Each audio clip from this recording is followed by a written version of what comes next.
All right. Hello, everyone. Welcome back to this week's episode of Mocktail Minutes. This is Bailey. And this is Brianna. This week I am drinking. What is the brand of this? I don't. It says Benny, but I don't think it's the brand. Maybe it is. I don't know. It says Benny. It's a non sparkling mint lemonade. This is actually really good. It does have cane sugar in it, but it must be like a very small amount because it says zero added sugars. But then it's sweetened with stevia and has some lion's mane, ginseng, yerba mate, but Yeah. it's very delicious. Yeah, they're called Bennies or Benny or For something. some reason, I thought it was like a different brand that they had different names, but maybe I'm just thinking of like the mom waters. I know what you're talking about. Yeah. They do Drink look yeah. similar. For caffeine conscious besties. They say they're Yeah, at Target. Is that where you got it? yeah. Yeah. I'm just doing a plain sparkling water, but I added some of the sugar-free strawberry liquid IV because I had some left Ooh, over. that's a good idea. It's really good, but I should have mixed it with a little bit of regular water and then poured the carbonated water because if you mix it with the carbonation, it kind of makes the carbonation go away. But it's still good. Mm, Yeah. okay. Well, today we are talking about L-theanine. We've mentioned this in a couple of episodes, and we realized we've never really talked about L-theanine, what it is, but I am seeing it more common in supplements now, especially like supplements that they talk about sleep. I've also heard it used with like ADHD. So I think it's becoming more popular. Everyone's really focused on their sleep, I feel like all the time. Between sleep and weight loss, that's how you sell a supplement. Oh, yeah.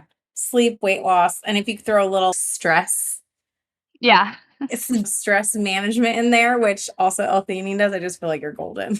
Who doesn't want weight loss, better sleep, and less stress? Yeah. literally.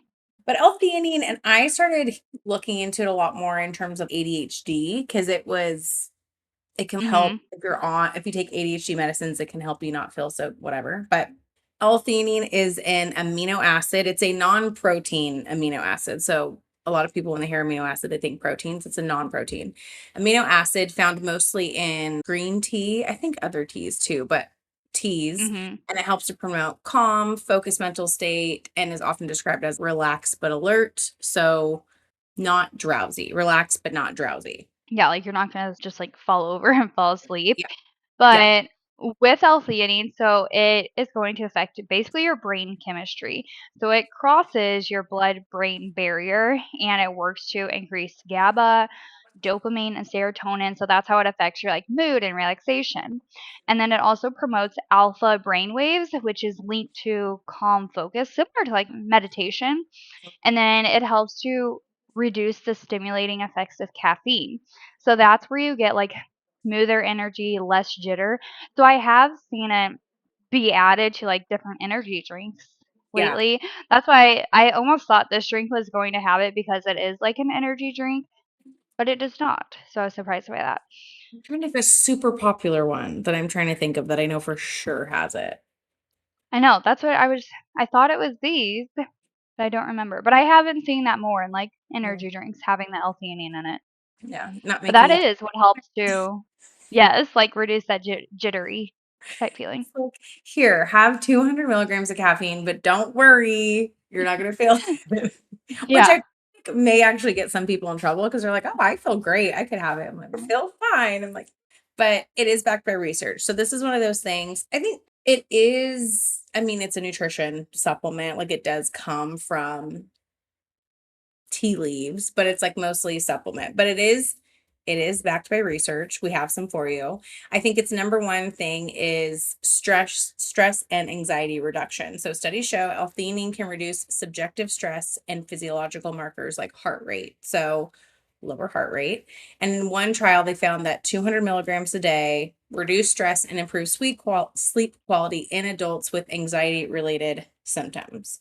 So it helps to specifically reduce the release of glutamate. And this is like the excitatory transmitter that triggers nerve signaling.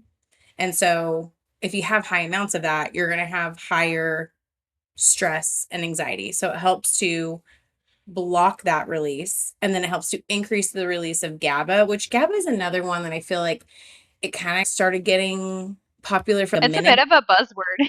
Yeah, and then people kind of stopped, but GABA definitely does help with sleep. So it helps to increase the release of that. It's an inhibitory transmitter that blocks nerve signals. So a lot of times when people have anxiety or sleep disorders, having GABA helps because it increases that alpha frequency in the brain and again promotes relaxation. So there's other things that it does, but I think that's the most common when we're thinking of Mhm. L-theanine. And then we mentioned like the dopamine. So L-theanine increases dopamine levels, which improves your mood and increases alpha frequency brain waves. So this pattern of brain activity is actually associated with relaxation overall.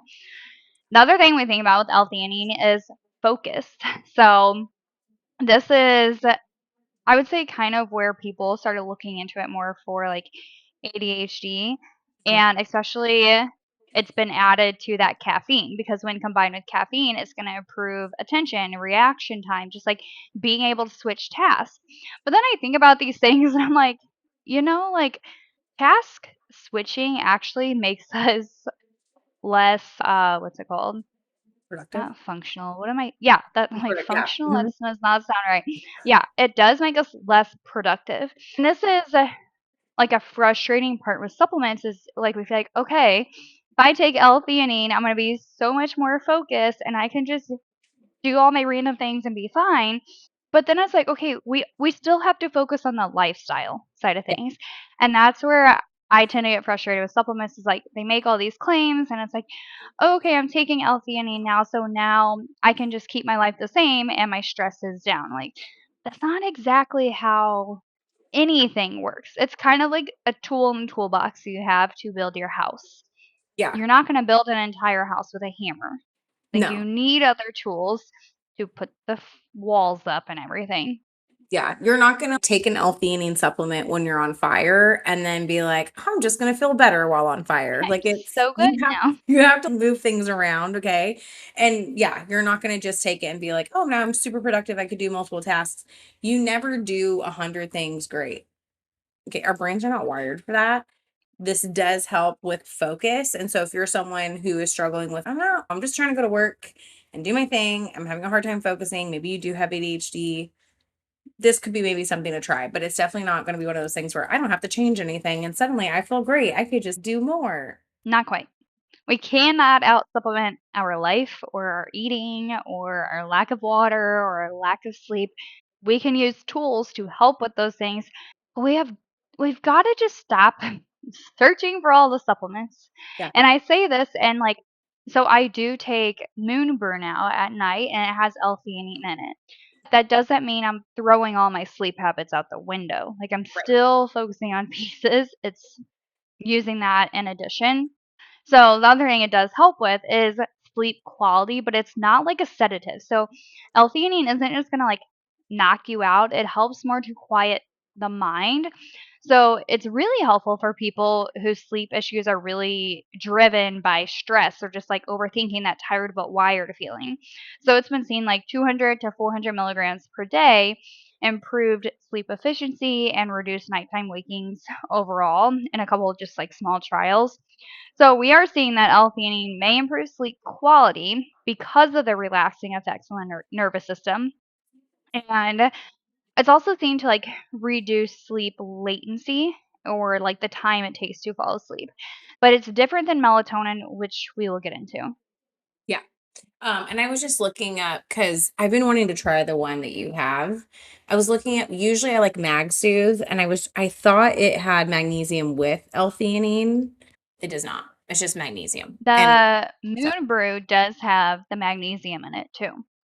yeah, and those two combinations is really helpful for that latency, like Mhm. you were talking about. Oh, it's taking me so long to fall asleep. Magnesium and L-theanine, it's gonna be your That's best a bet. good combo. And I Mhm. do. I'll text you. I guess if you're listening now, you can try and see if it's available. But Moonbird did message me. If you message them on Instagram, like, I would like to try this, can you send me some and send them code Bailey's Gift? Then, if there's some left, that you can get a free canister of it. But Josh and I have both been using it at night. And it was funny. The first night he took it, he's like, I didn't think I was ever going to wake up. I was like, Yeah, because he sleeps terrible. Like he just moves around so much, it drives me nuts. So it does really help that sleep quality. And yeah, having it in combination with that magnesium, I was looking at it and I was like, there's some like good stuff in here, and it tastes so good, and like tastes like hot chocolate. And Okay. there's no like there's not all the sugars in it, so even better. Yeah. I was gonna say, like, just ingredients, their little nighttime chai. I don't know if Hmm. it has L-theanine. It for sure has ashwagandha, which a lot of people confuse the two. They work a little different. And we've talked about have we Hmm. talked about ashwagandha? We have, right? I feel like we have. I I don't think think we've done like an actual episode on it. yeah. I don't yeah, but We've made talked about it. Maybe that'll be another focus. I think when we talked about I think we talked about it like in a stress episode. yes, or the umbrella term for what ashwagandha is. I am We talked about it adaptogens. oh my god, thank you. That's the word. We had an episode on adaptogens that we talked about ashwagandha because An ashwagandha is ashwagandha. an adaptogen. Yes. There we go. Man. That was gonna bug me, but okay. Disclaimer now that this is for general nutrition education. Always consult your primary provider before changing any of your supplements, as always. Yes, 100%. This is just so you know. We're not telling you to do it. Okay.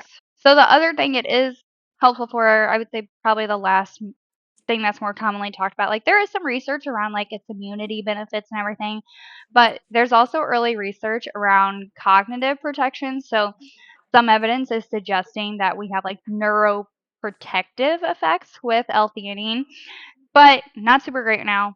Still working on that. Yeah. So then we talked about how L-theanine has also been looked at to help ADHD. Now, a couple caveats with this. So number one, helps improve focus, especially like if paired with caffeine. On its own, L-theanine promotes calm, but when combined with that caffeine, it can enhance attention in a way that's more relevant for ADHD. So it helps to reduce mental noise and distractibility and can improve that switching and sustain attention. But again, like we still have to do the lifestyle pieces. Like an important part with ADHD is having systems in place to run your life better. So we still have to focus on those. Like again, it's not, oh, we can do this and life's all good, but it can be helpful. It can just kind of like take the edge off while preserving focus. Yeah. Yeah. Which I'm not gonna maybe we should do an ADHD episode. ADHD.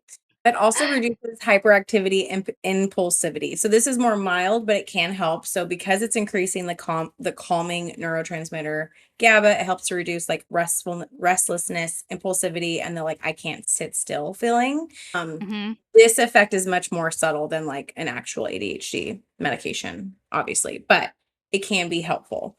And then it helps with the anxiety that worsens ADHD symptoms. So like the racing thoughts, the overwhelm, which turns to avoidance, which turns into procrastination. So L-theanine can help to lower the stress response in the moment. So the heart rate, the feeling of feeling really anxious, and create a more stable mental baseline that, in effect, indirectly improves focus and execution. Hmm. So then the sleep support side of things, sleep issues are very common in ADHD. That L-theanine can help, like I mentioned, the sleep quality and just that ability to kind of shut down a little bit at night. And then like the better sleep you have, the better cognitive function you have the next day. And when we're looking at studies with L-theanine and ADHD, there is one that showed it was a small study with a group of boys with ADHD that they took 400 milligrams per day, and they did see an improvement in sleep quality, but not core like ADHD symptoms directly. Some trials show improvements in attention and reaction time, but overall, the evidence is promising, but kind of just really limited. Most benefits are indirect, not just like everything is better. I don't have ADHD Right. anymore. So, when it's typically going to be used, number one, with caffeine, having that caffeine L-theanine combination, it's also can be used alone. So, feeling overwhelmed or just social anxiety, L-theanine can be helpful there. It can be used at night. But overall, I would say it can help people who have like anxiety, caffeine sensitivity, poor sleep. But there's always like the caveats. Like if you really don't feel great drinking caffeine, maybe like you're not deficient in caffeine. Maybe there's other things you need to focus on with your sleep patterns and your bedtime routines, things like that. But overall, it's not going to significantly improve like your working memory or your executive dysfunction, like planning and organizing. Effects are subtle. It's not a replacement for medication or therapy or structured routines, especially when we're thinking about in terms for using this for ADHD. 100%. And that's a big one is, again, it's a tool. We're not looking for it to be like the magic wand. Overall, L-theanine is considered really safe. It's generally considered very safe, but obviously that doesn't mean it doesn't have downsides or that it may not be safe for some people. So potential side effects are headaches, which is pretty rare, dizziness, and then mild GI discomfort, which I feel like those three things are side effects for everything, but just so you know. And then important considerations would be like blood pressure. So because it can lower it, if you're someone who is on antihypertensive medications, you may want to watch it. And then like sedation, stacking, like combining alcohol and sleep meds and other calming supplements. Again, you're just going to have a compounded effect. Be careful. And then always pregnant and breastfeeding, just because there's not enough data, because it is unethical to test things in pregnant women. Yes. Doesn't mean it's not safe, but and also that's the same with kids. It's so hard to test kids and pregnant women because again, if something went wrong, we can't be like, "Oops, that's not healthy." We just Yeah. I really mean, hope. even full grown adults, like we don't like to test things. Be like, let's see if you die if you take this type of thing. So, I Yeah, mean, that's what's tricky about nutrition in general is like it's hard to do a lot of testing yeah, like that. The other thing with L-theanine, so we mentioned the melatonin. Melatonin is super common. This is what most people turn to or think of when they think of like sleep's not going great. So the moon brew I talked about, and a lot of newer sleep supplements that I've been looking at, they are taking out it's like melatonin. That melatonin is free. not, Yeah, yeah, that is not part of the equation. So when we look at the difference, L-theanine kind of calms the nervous system. It gives you like that relaxed focus, more of a gradual wind down. It does not directly induce sleep. It's a hormone that your body naturally produces. It kind of signals sleep timing, so thinking like circadian rhythm, which we have had an episode of that, mhm, and it tells your brain it's nighttime, go to sleep. It does not reduce anxiety or stress directly. So, indirectly, they can both help with sleep. The reason why a lot of people are taking out melatonin when focusing on these like sleep supplements, melatonin isn't dangerous for most people at low doses, yeah, but daily use kind of has some trade offs with it. It's not recommended to use melatonin daily, which is what I see a lot of people doing, and that's why their sleep continues to not be great. So, it can disrupt your natural rhythm if taken too frequently or at the wrong time. Your body may reduce its own melatonin signaling, and sleep timing can become more dependent on supplementation. So you feel like you need it to fall asleep, but it's kind of like that vicious circle. yeah, You can also have more morning grogginess, and this is especially common if you're taking over like 5 milligrams. So if we think about it, a lot of people start, they're like, more is better, and so we'll start like 5 and above, or even if they start at 1 to 3 milligrams, it works for a little bit, but then we kind of grow that dependency and then we're like, oh, it's not working. So then we just keep adding more and more and more. And because of that, we are waking up foggy. We have low motivation. We're really out of it. And we think it's because we need more melatonin. But really, it's that dependency on melatonin and our circadian rhythm being all messed up now that's causing the grogginess, not that we need more melatonin. So yeah, it's a bit of a confusing circle. That's where like we can notice it works initially and then it just becomes less effective over time. So there's not true tolerance in like the classic drug sense, but more of a signal desensitization and behavior masking effect. You know, when I would say melatonin makes more sense for like jet lag, shift work. I mean, those would be like my top two things, yeah. honestly. That or if you And obviously this could be everyone, but let's say you just have an intense day in front of like screens constantly, or getting like a ton of blue light because blue light Yeah. blocks melatonin. Maybe, right? Because there's been times where I'm like, oh, I literally was on screens all day. It was late. I did not manage that well. Okay. But the thing with melatonin is it is a hormone. And anytime you have too much of a hormone, your body stops listening to the signal. It is better to get natural melatonin production, and that's with early morning light. So early morning Mhm. light stimulates melatonin production that in theory should start to work within 12 hours. So if you think about it, I got early morning light at 8 o'clock. By 8 o'clock a.m., by 8 p.m., I'm starting to get more calm. I'm like ready to be in a relaxed state. Notice how that's starting to happen 12 hours before. If you just take a ton of melatonin right before sleep, it's not going to work as well, like the way melatonin is supposed to work. It has a time, but you're right. I see people taking it constantly. And this is something like if you have kids with ADHD, I've heard doctors be like, have your kids take melatonin at night because the ADHD medication makes them really wired. Okay. It's not, I'm not against it, but there's way more better things you could do. There's a tons of kids, L-theanine, magnesium supplements. Maybe that could be better. It's just, Mhm.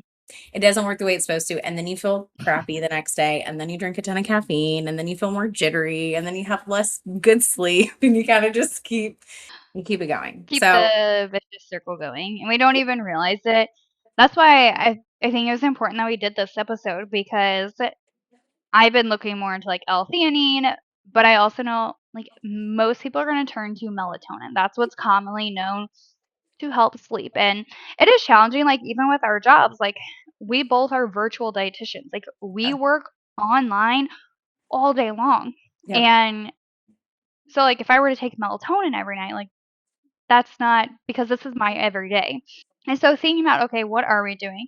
So that's where I prioritize either I make sure I get one outside walk in a day. Sometimes I actually get three, and it depends on how the day goes. But like I try to get it in the morning or in the afternoon or at nighttime. It can be helpful to get it as like the sun's going down, going outside. That also helps set your circadian rhythm. So doing things like that, taking time away from screens as able, wearing blue light blockers even yeah, throughout the day. Or then, yeah, like there's been some times where it's like, okay, we had calls all day on the computer and then, oh, we have a workshop we're doing tonight. So then it's like literally 12 hours of staring at a yeah. screen. And then So just being aware. at some point you're on your phone, right? Yeah, Some point you're on your phone. Who that isn't? other part.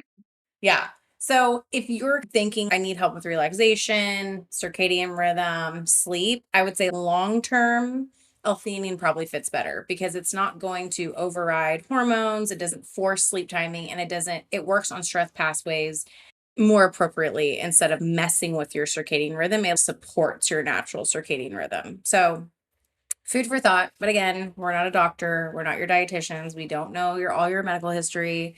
It's just info. Here's your info. Here's your info. And then do with that what you will. You're welcome. Yeah. We're just Don't here to do provide the us. information so that way you're aware. Because, yeah, we don't know what we don't know, and we're all doing our best. And that was a big point of creating this podcast is to educate and just to like let you know what's going on in the world, and it helps keep us up to date on everything because it's very hard to keep up with everything. Yeah. And I love it when I feel like there's always something coming up. Every week I have clients being like, have you heard of this diet? Or have you heard of this supplement? Or what do you think about this? And I'm like, okay. Like, no, So I yeah, have not. it helps us keep up to date with everything's always changing. It's always super intense. There's always something sparkly out there. Most of it isn't worth your time, but sometimes, yeah, like this L-theanine, I would say, yeah, Hmm. it's a green light for me. Cool. I like it. Yeah. I think it's funny because some of our followers have mentioned too, where they're just like, at this point, I'm just skeptical of every supplement that people recommend. I'm like, honestly, it's not a bad thing. I Yeah. kind of am too. But something like this or like creatine, they could be good additions. Yeah. I know. That's always my initial thought is like, nah, it probably doesn't Nah, work. no thanks. Make myself look into it. I try to like, but yeah, let's be real. Yeah. All right, everyone. We hope this episode was helpful. Let us know if questions came up. Send us a DM at Mocktail Minutes. And we will be back next week with a brand new episode. Bye. Bye.